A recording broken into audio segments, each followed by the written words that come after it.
Hello, Literary Taxidermy and fellow literary taxidermists, and anyone who might be listening to this. Thank you so much for being here. My name is Cuifen. I am the winner of the 2019 Literary Taxidermy Short Story Competition, which was themed Pleasure to Burn.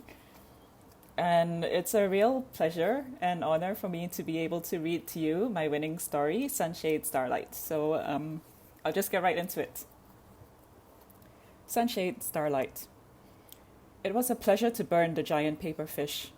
I never told Sun that. She was fond of it. She even named it. In the few short days, she stole it from my father and went on the run.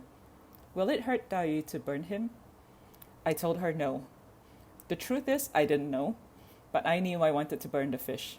It had the mark of my father's craft all over it. The merciless sharp folds, incantations inscribed in bold black ink, scars scored against its heaving belly. But I didn't tell Sun, not because she was fond of the fish, but because I was ashamed, at the twisted spark of joy I felt. The cold, starlight gleam that flared up within me when we built the bonfire in the middle of the courtyard and gave the fish's broken body to the flames. Watching my father's handiwork go to ashes, listening to that silky, crunchy, burning sound. Looking back, there was something of a strange purification about that moment, as if, by burning this beast my father had made, I was burning away something inside me too, a part of him I had folded so impossibly small it was wedged like a splinter in my ribs. The day Sun crashed into my temple, I was sweeping the leaves in the garden. One moment I heard a cry from above and looked up to see a girl on the back of a fish, and the next she had plummeted from the sky and landed in a heap at my feet. She crawled out from under the wreck, looking like a wild spirit with twigs in her braid. She was badly bruised. Sun, that is, not the fish. The fish was male. Not that it mattered much to either of them, because the fish was at death's door. It had a huge gash in one side of its belly. The breath had gone right out of it, and the orange markings had faded. It was a stunning feat of paper crafting, and I would have run as far away from it as I could if I had anywhere to go. Ouch, Sun muttered, and looked up at me. Her eyes widened. You? I had already thrown down my rake and reached into my pocket for a piece of paper. I didn't like doing this, but I carried paper around only for times like these. I'm sorry, I lost control of Dao and... Hey! With surprising swiftness, she turned on her ankle and spun out of the way of the paper star I'd sent flying at her.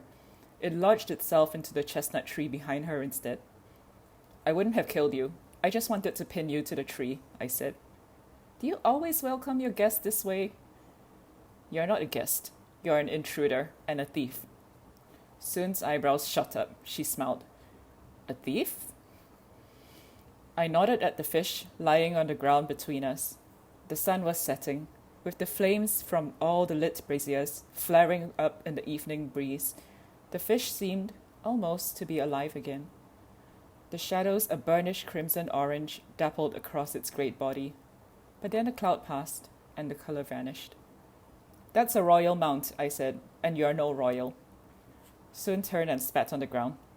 Damn right I'm no royal. What are you going to do about it? Report me? I said nothing. There was a smirk on Sun's face. Didn't think so when wrong, Lin. I was already starting to back away from her, but now I froze. Sun crossed her arms. You don't remember me, do you? She reached into her pack, pulled out a paper packet, and tossed it at me. I kept my eyes narrowed on her as I unwrapped it. 2 rice cakes fell into my hands. I stared at them, and then up at her. Her smile was already fading. We need you. Come back to the city. I'm just Lin now, I said, and turned away. We don't forget what we learned from our fathers, the good and the bad. I learned how to fold paper stars that shone with their own light, and she learned how to pound flour until her calluses had calluses. I remembered her, a gangly girl too tall for her age, a few years older than I was, the daughter of the palace cook. She lived outside of the main compound, and I saw her sometimes from my window. She would run around the lotus pond with the other children, fall and scrape her knees, and get up again. Her hands and clothes were always flowery. She learned how to make the best rice cakes in the imperial city. and I learned how to smile through the pain of 1,000 paper cuts. The thing about trying to run away from paper was I didn't have a lot of it, and the gash in the fish was huge. I spent 1 week turning the temple upside down for stacks of unused rice paper, parchment, even scrolls that had once held prayers and lines of poetry, long faded.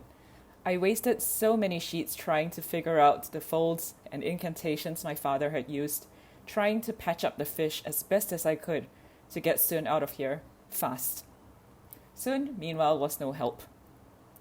When we reached the city, I told you, I said, kneeling over the fish, working the seams of a devilish fold in its fin.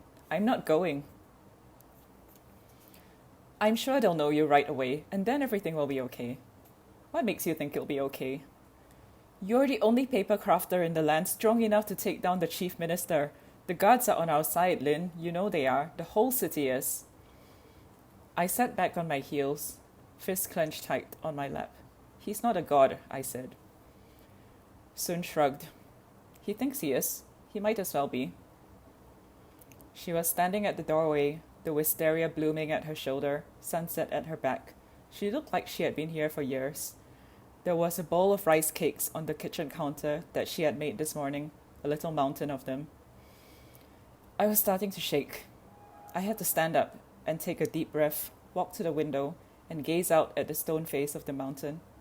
How small I was in its shadow. How the wind and snow would break, melt, become as nothing against its majestic peaks. No, my father was no god, and neither was I. I had come here to remember this. I had run away to remember this.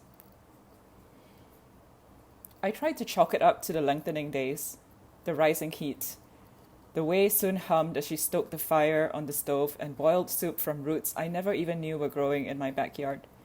But in the end, I had to admit it. It was the fish. I wasn't hallucinating. The more time I spent with it, the more I heard his whip-burn voice in my head. 1 more fold, 10 more, 100. My skin stung when I touched his brushwork. I told Sun, it's like trying to paint into someone else's painting. Does that mean you can't do it? Sun asked, kneeling down next to me. I ran a hand gingerly over the fish. The beast's wounds are too severe. Look at its belly, its fins, that nick on its tail. It was scarred long before you ever stole him. Aren't I right? Sun flew to her feet. Thou is not a beast. I touched the gash again. It was serrated at the edges, the paper ripped in a harsh, ragged way. Sun had never said, and I'd never asked, but I knew the marks of an imperial arrow. You were shot at, weren't you? I was trying to save him, said Sun, biting the words off between her teeth. I was trying to set him free. I didn't think they'd shoot him. His own mount. Chief Minister Wen is a monster. I looked down at my hands. Without knowing it, I'd started folding another star with the closest piece of paper. They'd always come easiest to me. I used to fold them at night, looking up at the sky from the battlements, the guards tiny below me, so tiny I could fold little paper men bigger than them. I was trying to save him too, just that I didn't know it back then. I thought I was trying to save myself, but the truth is I was always trying to save my father. We need to burn it, I said. I don't want a trace of my father's papercraft remaining in this house. And then we're going to the market to get all the paper we can find, and I'll make you a new mount. Us. You mean make us a new mount, said Sun. I shook my head. I'm not going back with you. Sun set her mouth in a thin line. Before I could say anything more, she turned and disappeared into the forest behind the shrine. I didn't know what I was promising. Of course I could make a mount. I had folded and breathed life into hundreds of little paper flowers, horses, soldiers, for this moment.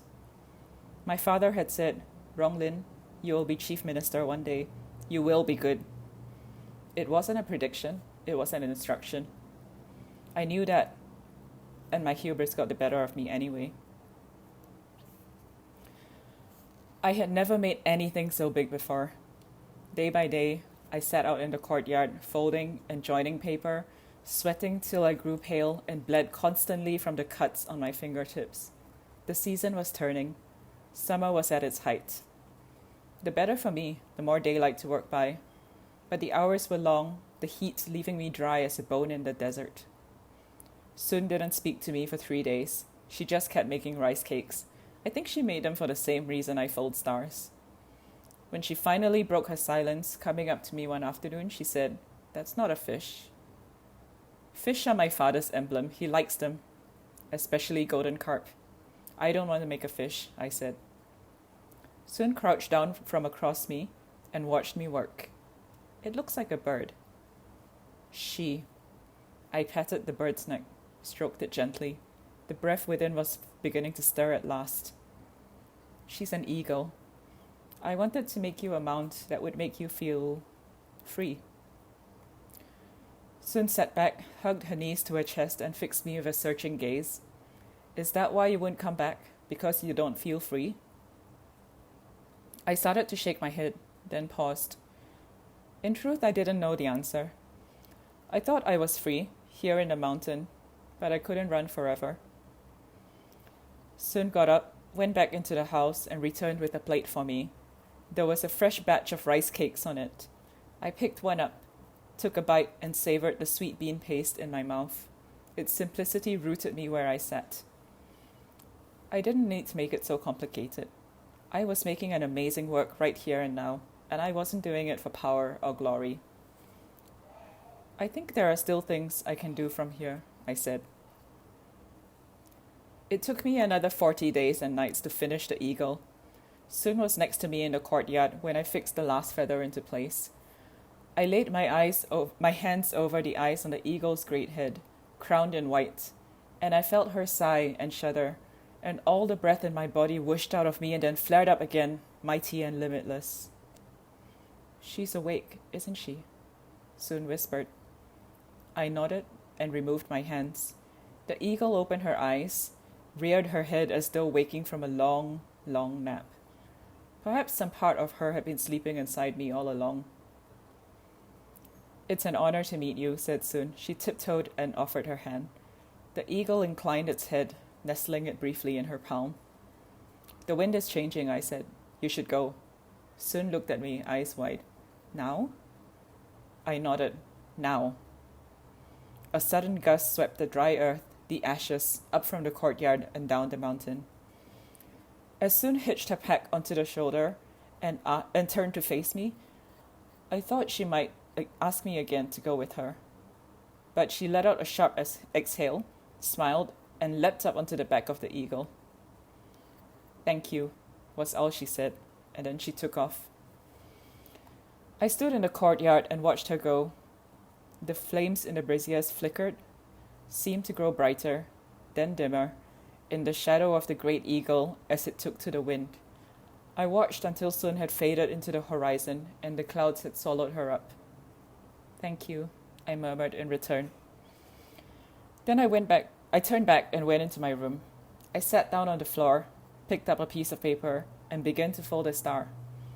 And another after that. Today, a boy from the village brought a letter from her. There's only one word on it. Lin. I turn it over, and on the other side is my full name written in her chicken scratch scrawl. I laugh. A whole season gone by, and she simply named the eagle after me in the end. I smoothed out the creases in the paper. From it, I fold my last star. This one needs no incantation. My name is a spell, one that I can cast because I am only human, and another human being has written it in gratitude, and there is nothing more powerful than that. It's finally night. I gather all my stars, hundreds of them in my arms, and I step out into the courtyard. There is a fresh carpet of autumn leaves at my feet. I feel like I'm floating on a brilliant sea of red, and as I walk out of the temple grounds and down the mountain slope, I open my arms. The stars soar skywards one by one. They are lighting up the dark, first with brightness, then warmth. An incredible warmth. I know this warmth will reach the city. I know Sun will feel it. But most of all, I know my father will feel it. And he will know that I live, that he cannot hurt me anymore, and that there will be peace when we reach the city. Thank you very much.